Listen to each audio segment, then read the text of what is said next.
My name is Jim Carr. I'm the co-host of a successful manufacturing podcast called Making Chips. And I'm Jason Zenger, also co-host of Making Chips. And as Jim mentioned, this was a dream. We started doing this about 3.5 years ago.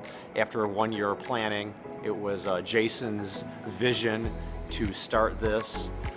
He pitched it to me after we were on an AM radio show, and a light bulb went off in my head and I had an aha moment. So our objective is to equip and inspire manufacturing leaders so that they can elevate their manufacturing leadership in order to grow their companies. When we started Making Chips, we really felt that there was a void for this type of platform, and the way that the metalworking nation has embraced making chips has just been, breathtaking for us. It's really great. And So we're blessed enough that IMTS wants us to do a live podcast recording, an on-stage event every day at 12 noon on the Grand Concourse stage.